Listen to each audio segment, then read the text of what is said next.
Vous la voyiez comme ça, vous, l'Espagne?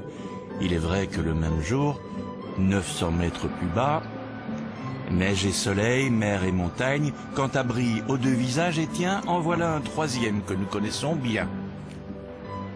Ah ben voilà un accueil presque royal, hein, et pour cause, puisque ce palais royal, palais Magdalena, a servi de résidence au souverain espagnol, résidence d'été, entre sa construction, le début du XXe siècle, et la proclamation de la République. Et ce palais merveilleusement situé commande la baie, je devrais dire les baies de Santander, qui font partie du club très privé des plus belles baies du monde. Alors vous l'avez vu, ici on est entre mer et montagne, on peut dans un raccourci d'image skier le matin et se baigner l'après-midi. On y respire large aussi, puisque cette communauté autonome réduite ou résumée à une seule province fait un peu plus de 5000 km² pour moins de 600 000 habitants, dont près d'un tiers vivent à Santander et dans sa région proche. Donc ici, les espaces sont très larges en effet et très peu pollués. Et la nature y a raison, c'est la Cantabrie infinie, c'est son slogan. Je pense qu'il n'est pas usurpé,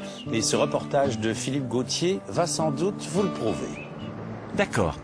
Santander d'abord, c'est une ville balnéaire agréable, ni trop grande ni trop petite, à l'architecture typique de la côte nord de l'Espagne, ses façades à mirador par exemple, pas le sens désagréable que nous donnons à ce mot en espagnol. Mirador veut juste dire regardoir.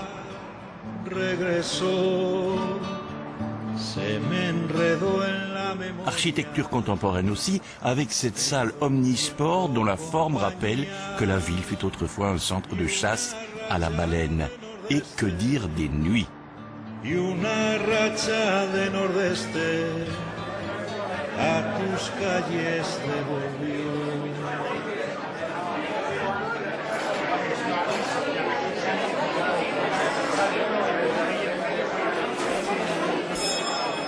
Bien le moins que l'on puisse dire, c'est qu'à Santander, on sait s'amuser à peu près tous les jours de la semaine, qu'on s'y rencontre pas seulement le week-end, dans beaucoup d'établissements qui fleurissent dans les différents quartiers et qui sont soit des restaurants, soit des cafés, soit des bars de ce qu'on appellerait bars à tapas dans d'autres régions d'Espagne, et que l'on appelle chez le grand voisin d'à côté au Pays Basque les pinstos, et ici les pinchos.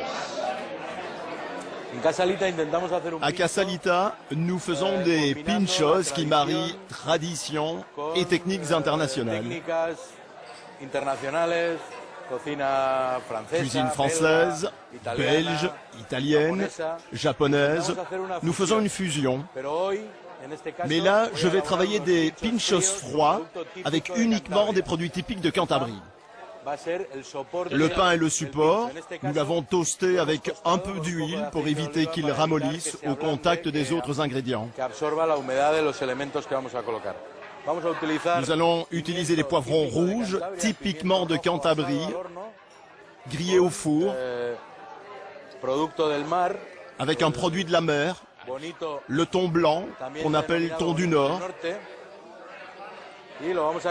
Et on va l'accompagner d'un autre fleuron de la gastronomie cantabrique, l'anchois, un peu de verdure. Un autre pincho, nous allons utiliser un des magnifiques fromages que nous avons ici.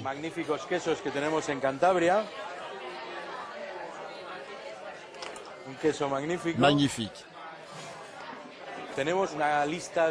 Nous avons une carte de 300 pinchos, pas tous en même temps, nous varions. Vous êtes en forme, Guillemard?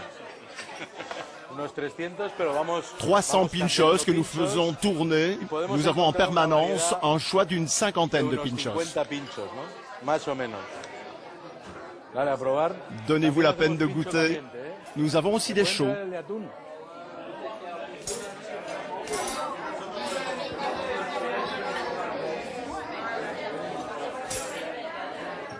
Allez Guillemard, on ne mollit pas car déjà voilà le chaud qui arrive.